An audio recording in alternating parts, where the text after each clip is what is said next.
Hi friends, welcome to my channel. இந்த வீடியோவில் என்ன பார்க்க போகிறோன்னா, ஃபேஸ்புக்கில் நம்ம வச்சுருக்க நேமை சேஞ்ச் பண்ணிவிட்டு இன்னொரு நேமை எப்படி வைக்கிறதுன்னு தான் பார்க்க போகிறோம். ஓகே ஃப்ரெண்ட்ஸ், வீடியோக்குள்ளே போகிறதுக்கு முன்னாடி ஒரு சின்ன ரிக்வஸ்ட். இந்த வீடியோ ஃபஸ்ட் டைம் பார்க்குறீங்கன்னா மறக்காமல் சப்ஸ்கிரைப் பண்ணுங்கள். பக்கத்தில் பெல் ஐக்கான் இருக்கும், அதையும் கிளிக் பண்ணுங்கள். அதோட ஆளுங்கிற ஆப்ஷனை எனேபிள் பண்ணுங்கள். அப்போ தான் நம்ம சேனலில் போடுற ஒவ்வொரு வீடியோவோட நோட்டிஃபிகேஷன் உங்களுக்கு மிஸ் ஆகாமல் கிடைக்கும். வாங்க வீடியோக்குள்ளே போகலாம். ஃபஸ்ட்டு ஃபேஸ்புக்கை ஓப்பன் பண்ணலாம். ஓப்பன் பண்ணதும் டாப்பில் ரைட் சைடில் 3 லைன் ஷோ ஆகும், அதை கிளிக் பண்ணலாம். நெக்ஸ்ட் பேஜில் செட்டிங்ஸ் ஆப்ஷன் இருக்கும், அதை கிளிக் பண்ணலாம். நெக்ஸ்ட் பேஜில் ஃபர்ஸ்ட் இருக்கக்கூடிய மெட்டா ஆப்ஷனை கிளிக் பண்ணலாம். நெக்ஸ்ட் பேஜில் ப்ரொஃபைல்னு இருக்கும், அதை கிளிக் பண்ணலாம். நெக்ஸ்ட் பேஜில் ஃபேஸ்புக் நேம் காமிக்கும், அதை கிளிக் பண்ணலாம். நெக்ஸ்ட் பேஜில் name, user name, profile, picture எல்லாமே இருக்கும். இதில் ஃபேஸ்புக் நேம் சேஞ்ச் பண்ணுறதுனால நேம் ஆப்ஷனை கிளிக் பண்ணலாம்.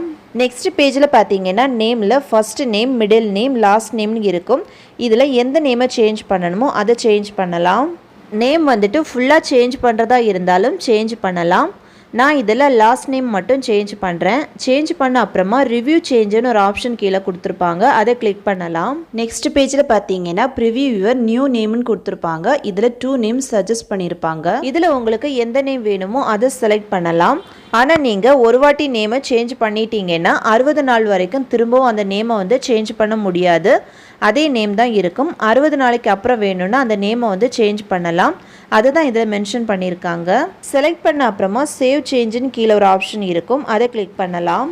ஓகே ஃப்ரெண்ட்ஸ், அவ்வளோதான். இந்த வீடியோ பிடிச்சிருந்தேன்னா லைக் பண்ணுங்கள், ஷேர் பண்ணுங்கள், கமெண்ட் பண்ணுங்கள்.